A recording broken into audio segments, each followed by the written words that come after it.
Best brain biology की video class में आप सबका स्वागत है। मैं संजय द्विवेदी। आज के पहले 3 वीडियो क्लास में मैंने फोटोसिंथेसिस से रिलेटेड काफी इंफॉर्मेशन आपको दिया है। जो इंफॉर्मेशन 3 वीडियो क्लास में दी गई है उनसे 200 तक सवाल बनते हैं। आप उनको सुनकर ढेर सारे सवालों को सॉल्व कर सकते हैं। अभी हम लोग जो प्रोसेस पढ़ रहे हैं वह है मैकेनिज्म ऑफ फोटोसिंथेसिस, और इस मैकेनिज्म का पहला पार्ट यानी लाइट रिएक्शन हम लोग कंप्लीट कर चुके हैं। हम आगे मैकेनिज्म का पार्ट बताएं उससे पहले इस चैप्टर में हर वीडियो लेक्चर से पहले आपसे 5 सवाल पूछेंगे। आप पिछले वीडियो लेक्चर को देखिए और उन 5 सवालों के जवाब देने की कोशिश करिए कमेंट बॉक्स में।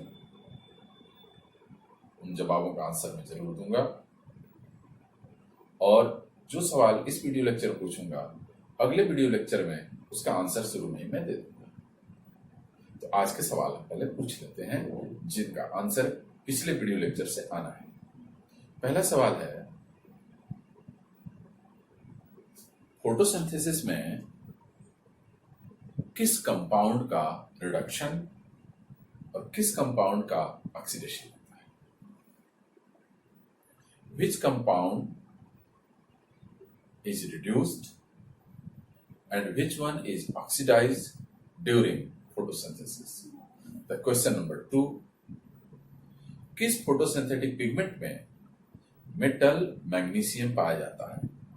Which photosynthetic pigment contains a metal magnesium? The question number 3, which photosynthetic pigments are considered accessory and why? किन फोटोसिंथेटिक पिगमेंट्स को हम एसेसरी फोटोसिंथेटिक पिगमेंट कहते हैं और ऐसा क्यों कहते हैं? Question number 4, the most effective wavelength of light in photosynthesis of green plant is. Green plant में फोटोसिंथेसिस के लिए सर्वाधिक इफेक्टिव लाइट कौन सी है? चौथा, 5वां और अंतिम, which organism utilize infrared light for photosynthesis? वे कौन से ऑर्गेनिज्म हैं, उनका नाम बताना है, एग्जाम्पल देना है, जो फोटोसिंथेसिस में इंफ्रारेड लाइट का प्रयोग करते हैं, वो विजिबल लाइट का प्रयोग नहीं करते। अब आते हैं आज की प्रोसेस में। आज का प्रोसेस पिछले वीडियो लेक्चर का जो छूटा हुआ भाग है उसी को कंप्लीट करेंगे। और मैकेनिज्म ऑफ फोटोसिंथेसिस में हम बताए थे कि 2 पार्ट था, लाइट रिएक्शन और again dark reaction. Light reaction में लाइट के प्रेजेंस में फोटोफॉस्फोरिलेशन हुआ जिसके चलते एटीपी बनी और NADPH2 बना।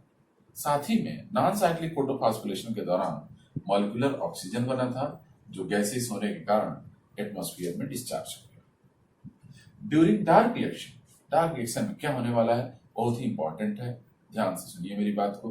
डार्क रिएक्शन में कार्बन डाइऑक्साइड गैस को C6H12O6 में कन्वर्ट किया जाएगा। CO2 को ग्लूकोज में कन्वर्ट करने का मतलब CO2 का रिडक्शन कराया जाएगा, और इस कन्वर्जन को कराने के लिए हमको लाइट रिएक्शन के 2 प्रोडक्ट ATP और NADPH2 की आवश्यकता होगी। ये ATP और NADPH2 लाइट रिएक्शन से आएंगे और किसी जगह से नहीं आएंगे, इस बात का ध्यान रखना है। एटीपी रेस्पिरेशन में भी बनती है, but the ATP produced in respiration is not utilised for photosynthesis. Photosynthesis पे सब निर्भर है यह एक आत्मनिर्भर सेल्फ रिलायंस प्रोसेस है। इसको अपने कार्यों के लिए दूसरों की जरूरत नहीं होती। इस बात को ध्यान से देखिए, कार्बन डाइऑक्साइड ग्लूकोज में कन्वर्ट हो रही है। यदि केमिस्ट्री की नजर से देखें तो कार्बन डाइऑक्साइड इनऑर्गेनिक कंपाउंड है और रिडक्शन के पश्चात डार्क रिएक्शन में जो प्रोडक्ट बन रहा है ग्लूकोज, वो एक ऑर्गेनिक कंपाउंड है। यानी यह इतना इंपॉर्टेंट रिएक्शन है कि इनऑर्गेनिक कंपाउंड को ऑर्गेनिक कंपाउंड, हम जिंदगी में जितने भी रिएक्शन पढ़ते हैं, जितने रिएक्शन आप पढ़े होंगे, आगे भी पढ़ेंगे, वो सब या तो इनऑर्गेनिक को इनऑर्गेनिक में कन्वर्ट करेंगे या ऑर्गेनिक को ऑर्गेनिक में।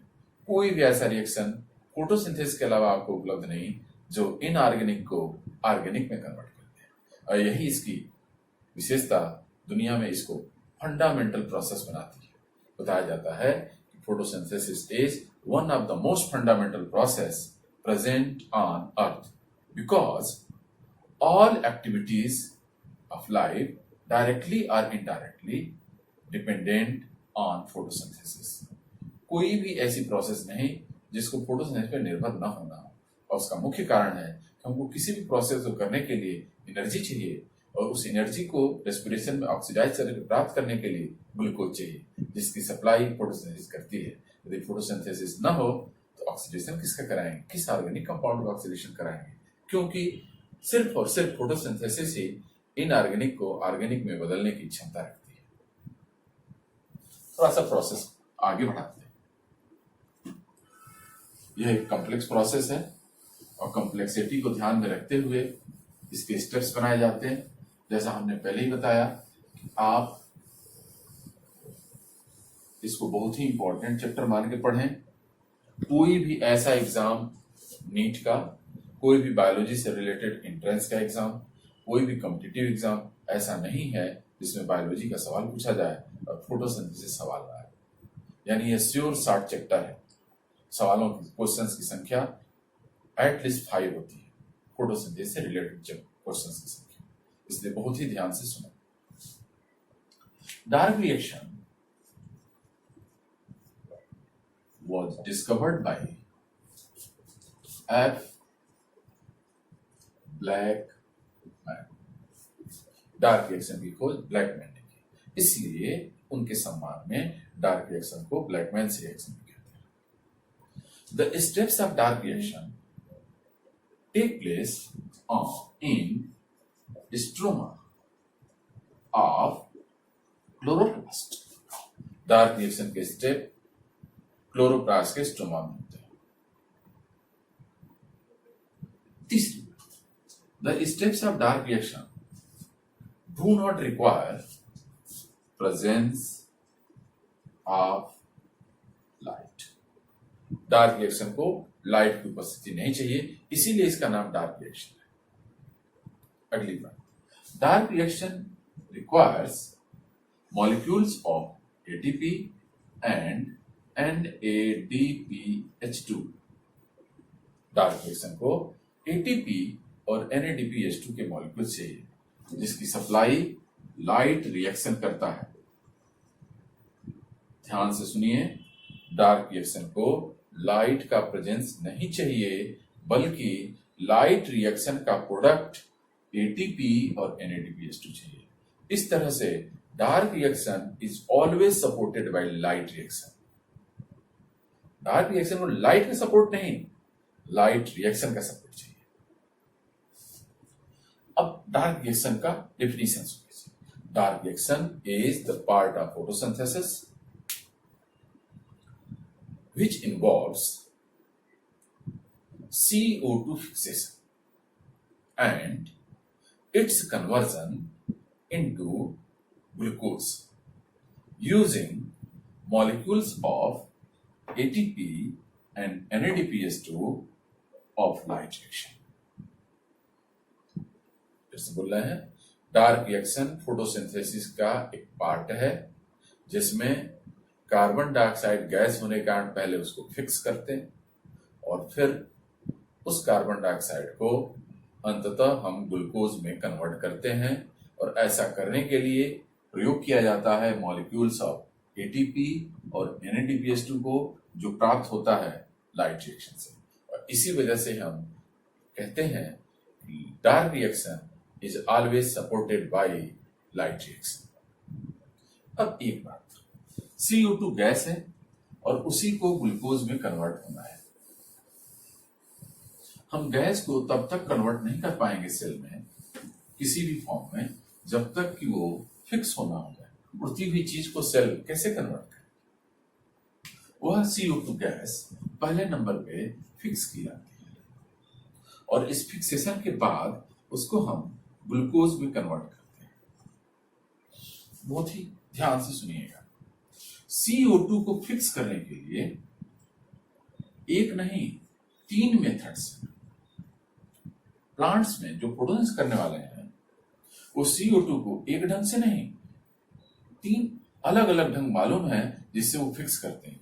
उसमें से एक का नाम है C3 साइकिल, दूसरे का नाम है C4 साइकिल और तीसरे को हम CAM कहते हैं।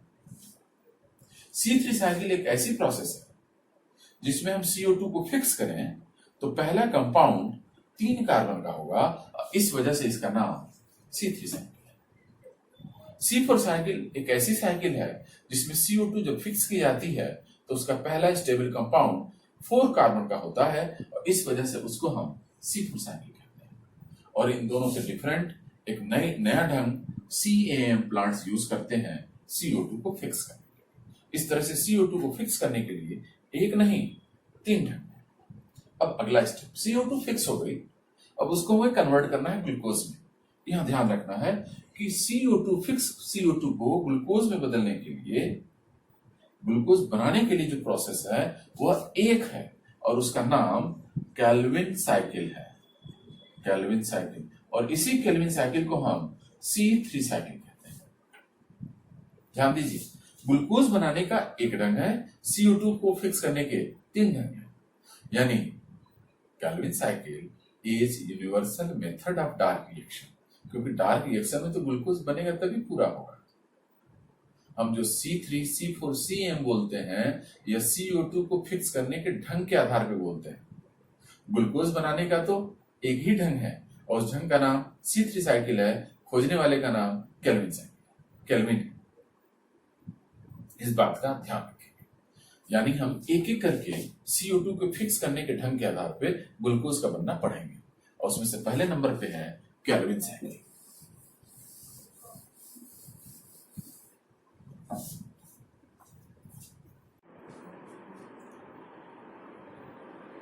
केल्विन साइकिल CO2 फिक्सेशन की भी साइकिल है और ग्लूकोज फॉर्मेशन की भी साइकिल है। केल्विन साइकिल को ही हम C3 साइकिल के नाम से पढ़ते हैं। केल्विन साइकिल केल्विन ने डिस्कवर किया था, इस वजह से उसका नाम पड़ा है। C3 cycle was discovered by kelvin and Benson. Kelvin और बेंसन ने इन 1957 traced out the real steps of CO2 fixation and its final conversion into glucose using molecules of ATP and NADPH2. These two molecules, ATP and NADPH2, are supplied from light reaction. Kelvin ने 1957 में Benson के साथ मिलकर chlorella के ऊपर C3 cycle खोजी थी और इसमें CO2 को फिक्स करना और उसके डिफरेंट स्टेप से होते हुए ग्लूकोज का बनना उन्होंने पता लगा लिया था। इसको पता लगाने में जो टेक्निक उन्होंने यूज की थी वो 2 थी। एक का नाम था ऑटो रेडियोग्राफी और दूसरे का नाम था क्रोमेटोग्राफी। उनके इस महान कार्य के लिए इन 1961 दे गॉट नोबेल प्राइज। इस बड़े कार्य के लिए उन दोनों को नोबेल प्राइज भी दिया गया। हम अब मैकेनिज्म के बारे में बताते हैं कि किस तरह से CO2 गैस फिक्स होकर ग्लूकोज में केल्विन साइकिल के माध्यम से बनती है। केल्विन साइकिल बहुत बड़ी साइकिल है। एग्जाम के पॉइंट ऑफ व्यू से जितने भी सवाल आते हैं उनको सॉल्व करने के लिए हमने एक समराइज साइकिल बना रखी है, खोज रखी है। आप यदि उसको ध्यान से पढ़ें और सुने तो जितने भी केल्विन साइकिल से रिलेटेड क्वेश्चन आएंगे उनका सॉल्व होना पक्का है, एकदम श्योर है। उस बात को ध्यान में रखते हुए मेरे द्वारा बताई गई साइकिल, उनके स्टेप्स बहुत ही ध्यान से पढ़ें और सुनें। In first step of Calvin cycle, carbon dioxide gas reacts with a 5 carbon compound RUBP in the presence of enzyme Rubisco to form two molecules of 3-phosphoglyceric acid. 3-phosphoglyceric acid is first stable compound of Calvin cycle. The CO of Calvin cycle is a 5 carbon compound and its name is RUBP. RUBP stands for ribulose 1,5-biphosphate carboxylase. The enzyme responsible for CO2 fixation in Calvin cycle or C3 cycle is Rubisco. Rubisco stands for ribulose 1,5-biphosphate carboxylase oxygenase. Rubisco is most abundant protein as well as enzyme present on earth. Rubisco shows dual characteristic because it can catalyze carboxylation or oxygenation of same substrate RUBP depending on concentration of available CO2. अब बात को समझिए। Calvin cycle के पहले step में carbon dioxide का reaction एक 5 carbon वाले कंपाउंड से होता है जिसका नाम RUBP है। इस तरह से RUBP CO2 acceptor of Calvin cycle हुआ। इस रिएक्शन को कराने के लिए जिम्मेदार एंजाइम का नाम रुबिस्को है और रुबिस्को पृथ्वी पर पाया जाने वाला सर्वाधिक मात्रा का एंजाइम भी है और प्रोटीन भी है। इस रिएक्शन के चलते दो मॉलिक्यूल बनते हैं 3-phosphoglyceric एसिड के। 3-phosphoglyceric acid is first stable product of Calvin cycle जो 3 कार्बन का बना होता है और इसी वजह से केल्विन ने इस साइकिल का नाम C3 साइकिल नाम रखा क्योंकि इसका पहला अस्थायी उत्पाद 3 कार्बन का है। In next step of Calvin cycle 3-phosphoglyceric acid is again phosphorylized with ATP supplied from light reaction. As a result of phosphorylation, the compound 1,3-diphosphoglyceric acid is formed. Phosphorylation के चलते 3-phosphoglyceric acid कन्वर्ट हो जाती है 1,3-diphosphoglyceric acid में। और इस conversion के लिए जो जरूरी चीज है कोएंजाइम है दैट इज ATP और इस ATP की सप्लाई लाइट रिएक्शन से होती है। चूंकि इनके कंपाउंड की संख्या 2 थी इसलिए यहाँ पे अभी 2 ATP खर्च हो गई। नेक्स्ट स्टेप पे यह 1,3-diphosphoglyceric एसिड रिड्यूस होती है और इसको रिड्यूस कराने वाला जो कोएंजाइम है वह है NADPH2। रिडक्शन के बाद जो कंपाउंड बनता है उसका नाम है 1,3-diphosphoglyceraldehyde। 1,3-diphosphoglyceraldehyde। आप जानते ही होंगे कि एसिड को जब जब रिड्यूस करेंगे तो एल्डिहाइड बनेगा। कंपाउंड था यहाँ पे 1,3-diphosphoglyceric एसिड, रिड्यूस हुआ 1,3-diphosphoglyceraldehyde। यह 1,3-diphosphoglyceraldehyde डिफरेंट स्टेप से होता हुआ रिबुलोज 5-फॉस्फेट में बदल जाता है और यही रिबुलोज 5-फॉस्फेट आगे चलकर CO2 एक्सेप्टर RUBP को पुनः बना देती है और इस तरह से साइकिल बन जाता है। जब रिबुलोज 5-फॉस्फेट RUBP में कन्वर्ट होती है तो ATP की जरूरत पड़ती है और इस ATP का भी सप्लाई याद रखना है लाइट रिएक्शन से होता है। इस एक साइकिल को चलाने के लिए एक बार RUBP को बनाने के लिए रिबुलोज 5-फॉस्फेट से एक ATP खर्च होती है। जब ये साइकिल तीसरी बार चलती है तो 3 कार्बन का एक कंपाउंड एक्स्ट्रा हो जाता है, क्योंकि हर बार साइकिल में 5 कार्बन वापस चला जाता है, एक कार्बन डाइऑक्साइड का कार्बन एक्स्ट्रा होता है, तीसरी बार में 3 कार्बन एक्स्ट्रा होते हैं और उनसे जो कंपाउंड बनता है उनका नाम है 3-फॉस्फोग्लिसरल्डिहाइड। 3-फॉस्फोग्लिसरल्डिहाइड, इसमें कार्बन की संख्या 3 है और यह एक एल्डोज है, यानी यह एक ट्रायोज है। 6 बार जब ये साइकिल चलती है तो यह ग्लिसरल्डिहाइड के 2 मॉलिक्यूल बन जाते हैं।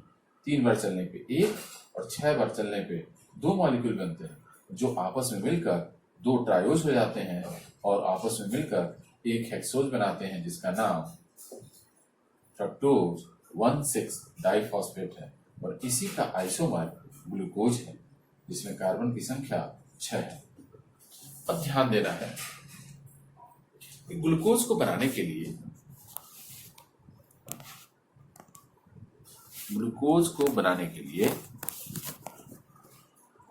6 कार्बन डाइऑक्साइड की जरूरत होगी और एक बार केल्विन साइकिल में 1 कार्बन डाइऑक्साइड एंटर करती है। इसका मतलब to synthesise 1 glucose molecule through kelvin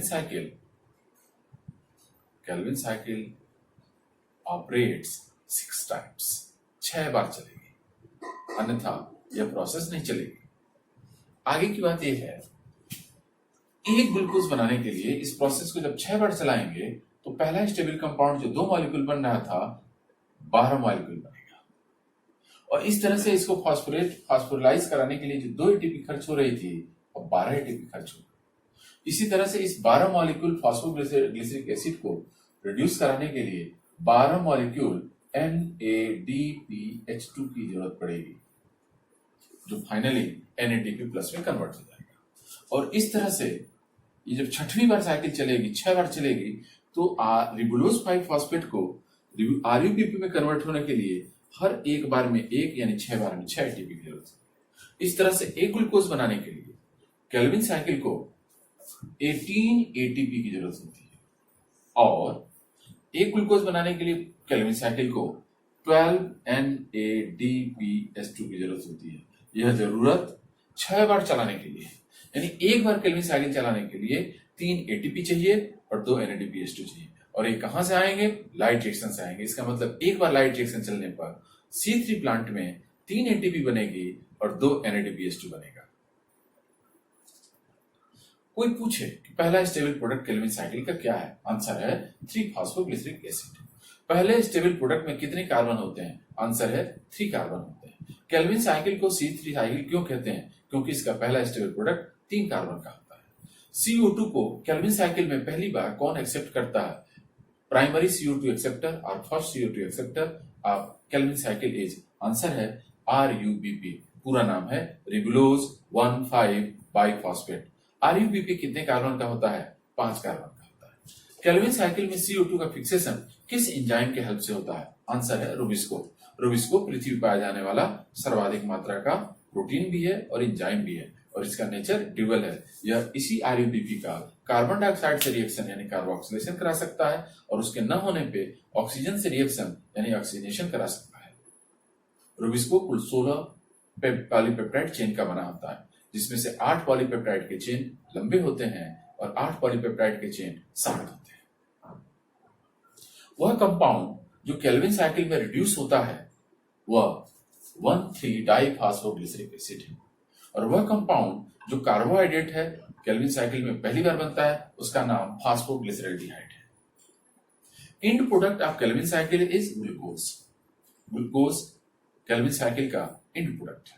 अब अंत में आता है कि केल्विन साइकिल किन किन पौधों में चलती है। आंसर याद रखे रहेंगे, ध्यान से सुनिए हमारी बात को।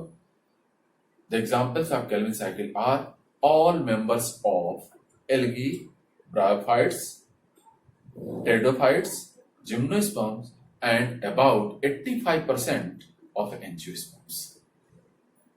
सभी ब्रायोफाइट, सभी टेरिडोफाइट, सभी एल्गी, सभी जिम्नोस्पर्म्स में C3 साइकिल चलती है। एंजियोस्पर्म में भी 85% प्लांट्स में C3 साइकिल चलती है। वैसे C3 cycle universal method of target reaction है।